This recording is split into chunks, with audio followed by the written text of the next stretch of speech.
আমাদের ত্রিপুরেশ্বরী কুম্ভ মেলা পরিষদ থেকে আমরা লিখিত আকারে আমাদের এই মেলা সম্বন্ধে আমরা জানাচ্ছি যে আগামী 25শে ডিসেম্বর 2024 বুধবার থেকে 1 জানুয়ারি 2025 বুধবার পর্যন্ত 8 দিনব্যাপী কুম্ভনগরী রানীর বাজারে কুম্ভ কালী মন্দির প্রাঙ্গণে একটি বিরাট কুম্ভ মেলার আয়োজন করা হয়েছে।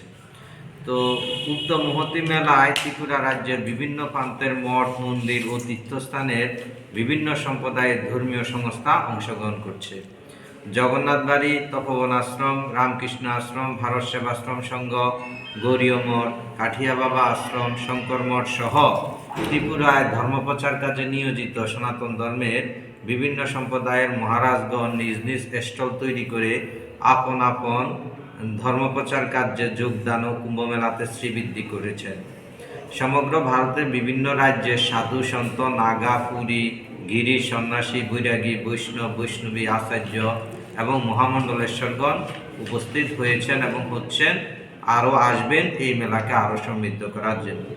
বিভিন্ন সাংস্কৃতিক অনুষ্ঠান, সহস্রকণ্ঠে গীতা পাঠ, সহস্র কুমারী পূজন, সহস্র বালকের পূজন ও শ্রদ্ধা জ্ঞাপন, অমৃত কথা, ভাগবত পাঠ, কবি গান, বাউল গান, মায়েদের উলুধ্বনি প্রতিযোগিতা, শঙ্করধ্বনি প্রতিযোগিতা আদি বিভিন্ন রকম অনুষ্ঠানের আয়োজন করা হয়েছে এই 8 দিনব্যাপী মেলায়। বিভিন্ন জ্ঞানী গুণীয় মঠ মন্দিরের পূজ্যপাতগণ, স্মরণীয় এবং বরণীয়গণ একত্রে মিলিত হয়ে মহামিলনের এই মেলাকে সাফল্যমণ্ডিত করবেন, এটা ত্রিপুরেশ্বরী কুম্ভ মেলা পরিষদ আশা করছেন।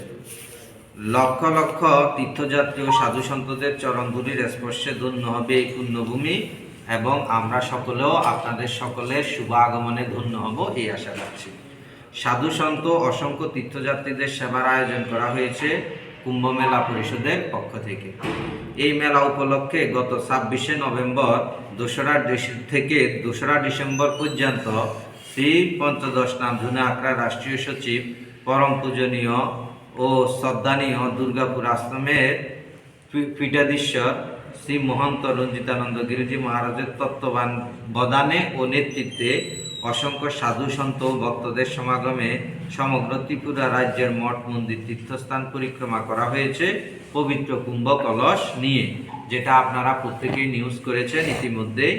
তো আগামী দিন অর্থাৎ 24শে ডিসেম্বর 2024 উক্ত কুম্ভকলস বিদ্যানগর সাদ্দা আশ্রম থেকে যাত্রা শুরু করে মহাসমারোহে হাজারো ভক্তবৃন্দ সাধু সন্তদের সহযোগে শঙ্করধ্বনি বাদ্যযন্ত্র সহযোগে মায়েদের উলুধ্বনি সহকারে পদব্রজে কুম্ভনগরীতে প্রবেশ করে কুম্ভকালী মন্দিরে স্থাপন করা হবে। পূজা পাঠ ও ভজন কীর্তনের মাধ্যমে মহানন্দে শুরু হবে পবিত্র কুম্ভমেলা। 25শে ডিসেম্বর 2024 প্রাতকাল থেকে আরম্ভ হবে দশমী ঘাটে গঙ্গাবরণ পূজন ও আরতি। 1 জানুয়ারি কল্পতরু শুভযুগে শাহী স্নান এবং হাতি ঘোড়া রথ সহকারে হাজার হাজার ভক্তবৃন্দ নাগা, গিরি, পুরী ও পূজ্যপাদ্যদের নিয়ে কুম্ভনগরীর চারদিকে জুলুস সহকারে মহাসমারোহে নগর পরিক্রমা অনুষ্ঠিত হবে। তাই সবাইকে জানাই সাদর আমন্ত্রণ, সকলের আগমন ও সহযোগিতায় এই মেলা সাফল্যমণ্ডিত হবে বলে আশা রাখি। আমাদের সহস্র কুমারী পূজন এবং সহস্র বালক নারায়ণের পূজনের জন্য আমাদের অনুষ্ঠান সূচি অনুযায়ী আপনারা ত্রিপুরা রাজ্যের বিভিন্ন প্রান্ত থেকে বালক এবং কুমারীদেরকে নিয়ে হাজির হবেন এবং এই মহানন্দময় কর্মযজ্ঞে আপনারা সামিল হবেন। পাশাপাশি 1 জানুয়ারিতে যে শাহী জলুস, সেখানে আমরা ভজন কীর্তন আদি করে সনাতন ধর্মের পবিত্র ধ্বজাকে সামনে নিয়ে আমাদের এই কুম্ভনগরী পরিক্রমা করব। সেই শাহী স্নান এবং শাহী জৌলুসে আপনাদের সবাইকে অংশগ্রহণ করার জন্য বিনম্র অনুরোধ রইল।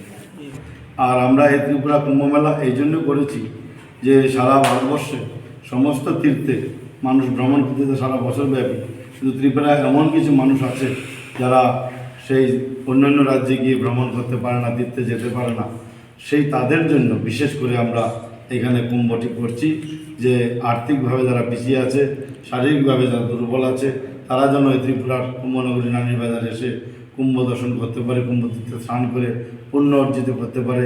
আমি আশা করি এখানে যে সকল নাগা সন্ন্যাসী আসবে, হিমালয় থেকে গির জঙ্গল, সমুদ্রের থেকে আমাদের উত্তর ভারত থেকে দক্ষিণ ভারত পর্যন্ত সারা ভারতবর্ষের ঋষি মণি সাধু সন্ত পরম পূজ্যপাত থেকে আমাদের যে দৃশ্য অদৃশ্য সপ্ত চিরঞ্জীবী থেকে সপ্তঋষি মণ্ডলী 33 কোটি দেবী দেবতা অদৃশ্য শক্তি ওখানে বিরাজমান হবে।